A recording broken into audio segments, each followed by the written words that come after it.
Hi, this is Wayne Rivers at FBI, where we build better contractors. Don't forget about boot camp. Get those high potential people signed up. Charlotte is waiting to hear from you. If you want more information, contact her. There will be a link below. This week, I want to talk about 6 leadership lessons from Ted Lasso. Who is Ted Lasso? Well, my wife introduced me. We heard all about it, and my wife said, "Hey, let's try this series, Ted Lasso." And I'm thinking, boy, golly Moses, what is this? It's going to be some, over saccharine sweet thing. It's pretty cool. I actually liked it. So he's a successful American football coach, high school or college, I can't remember, but he's hired to come over to England and run a struggling football for them, soccer for us, team in the English Premier League. And he was really set up to fail. There's some conflict between the previous owner of the team and his ex-wife, the current owner of the team, and she's trying to bankrupt him or do some other things. I don't know what she was trying to do, something nefarious. So she hires this guy who knows nothing about soccer, and basically he's set up to fail from the very get-go, but he doesn't. He is a remarkable success. So first thing, thanks to Stan Halliday at Travelers, who put this up on the internal site, and I pulled a little bit from that. So thanks, Stan.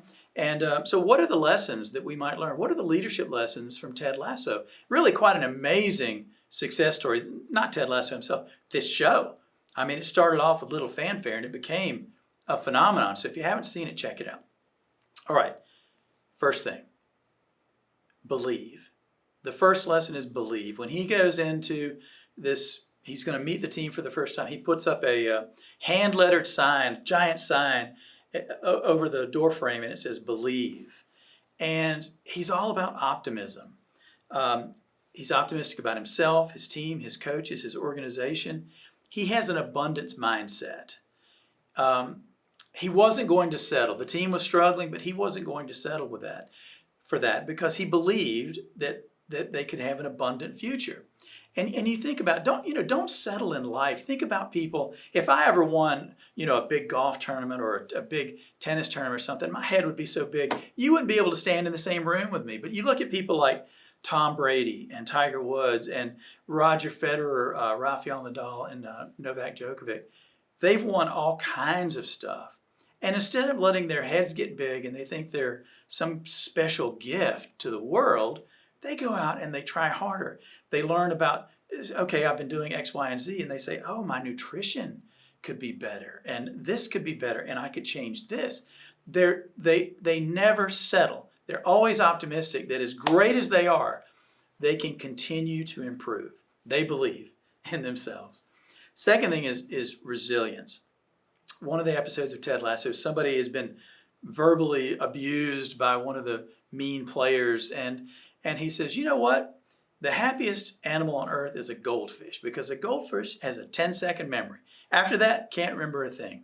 In tennis, Andre Agassi was the best. He talked about short-term memory loss. And what he meant was he could hit a ball and hit it off the frame and it goes up 30 rows into the crowd.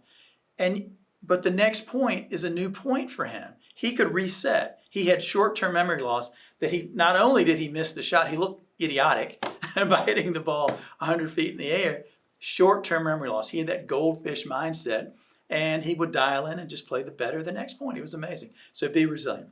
The third thing is define success.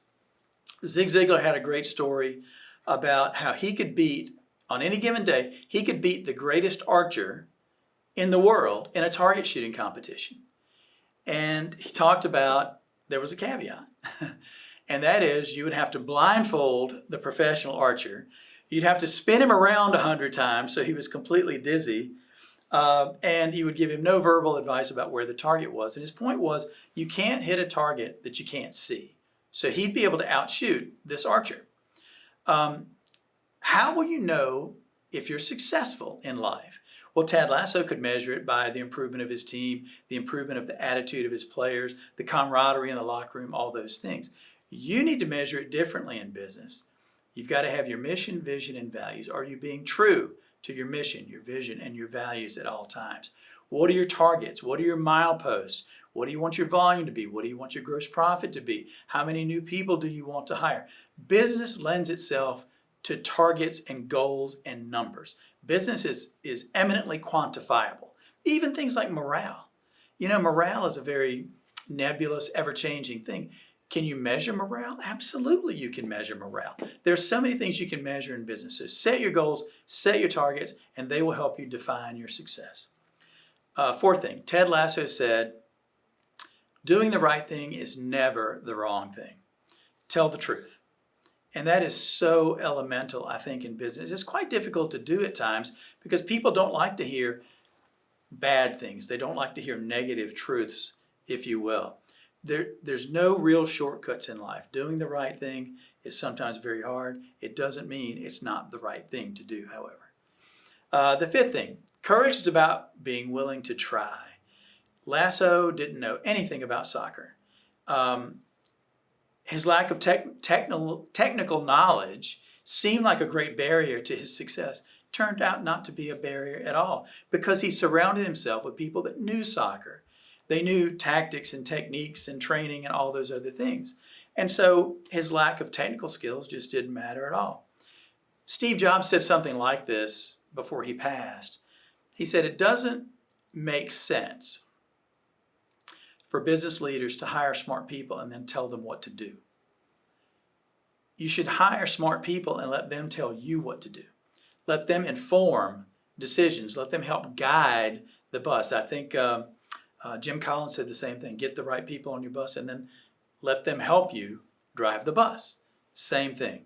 Courage is about being willing to try. If you don't have the technical knowledge, surround yourself with people who do, and you'll get there. And the sixth thing, and I believe in this, happiness is a choice. There's an old saying about happiness, and actually about courage too, I think. It isn't what happens to you, but how you react to it that matters. And this is attributed to Epictetus, who was a Stoic Greek philosopher sometime in the years 50 to 135 AD. It isn't what happens to you, it's how you react to it that matters. That's courage. All of us are afraid. All of us are afraid we're going to fail in that next presentation, or this project is too much for me, or we've got so many trades on the job site, it's driving me nuts. I don't know how I'm going to manage all these people.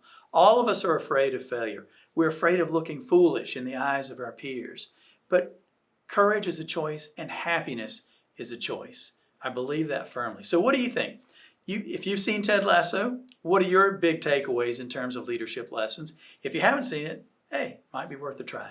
This is Wayne Rivers at FBI, where we build better contractors.